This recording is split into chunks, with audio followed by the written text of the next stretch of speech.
there are things that cause us pain and that we want to reject and that we have to take responsibility for that Yeah.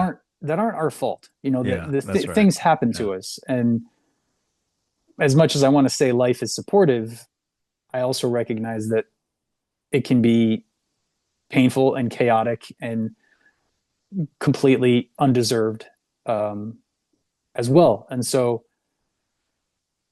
trying to hold both of those at the same time is a complicated position for anyone to be in. And I have a lot of respect for people who are doing that. And I'm not saying that it's the prince's fault that there's a nail in the wall. You know, I'm saying the prince is listening to the bear, his bear, and his bear is telling him, you got to get that nail out of the wall. You got to be able to take the thing that is causing this fracturing, this blindness, this shadow play on the walls. If we're going back to Plato, Mm. you got to remove it. You got to be able to see clearly, um, and that's something that I think we're all responsible for, regardless of fault or shame or blame or guilt. Like none of that. But if it's there and it's coming back, it wants your attention. Something if it's your younger self, maybe that's a good sort of symbol to put over it. So then you're caring for some element of yourself. I know for me, I often the stuff that I struggle with often feels like it's some part of me that I never. Well, I don't say I want to say I never, but that like some lost feeling from my childhood that wanted attention about something and didn't get it, and like I'm treating that part of myself in the same way of like, just go away, you're bothering me, I'm busy.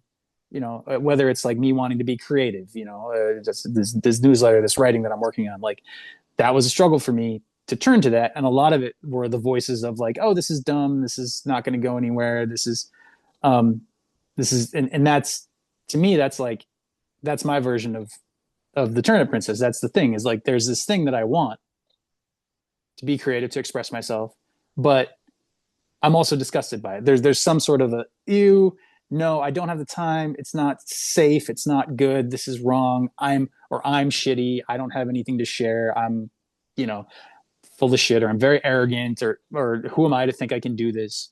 And underneath that is this longing to be creative and to be seen and to share, and this fear that it won't be received for whatever reason. And I don't even think, because when I was a kid, like my parents were very supportive of me doing whatever creative stuff. I already had some sort of struggle in me when I was born for whatever reason. Mm. Um, you know, it could be something ancestral down my family line. It could be something around the way I was born.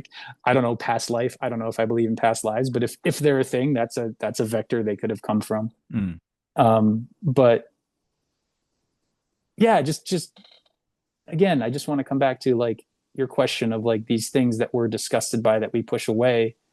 How do we tell the difference between stuff that's bad and that's good? And Mm. I think if it Mm. keeps Mm. coming back, Mm. there's something good in it, even if it's painful and horrible.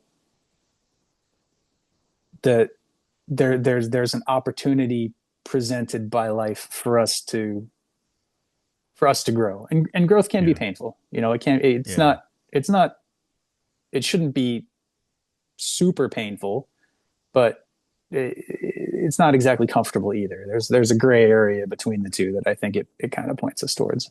Yeah. Yeah. I think that's very good. That and so identifying those repeated patterns, it seems like, thinking about practices that do that, it seems like reflective practices would help with that. Writing things down. John Vervaeke talks about this, how the developments of psychotechnologies in human history have helped, such as writing, have helped people to become more reflective because, hey, I wrote this a year ago. I was a different person. Then you start reflecting on, oh, I exist over time. I change. I want to grow, or I'm not growing. I wrote this thing 20 years ago and I'm still struggling with this.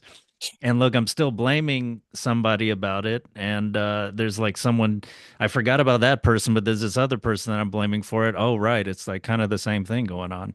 But Yeah. but yeah, Yeah, but it man. seems like yeah, there's it's good to have like some practices about that. And that's Yeah. Yeah. do you Yeah. mm. So I Go. mentioned oh yeah. Thanks.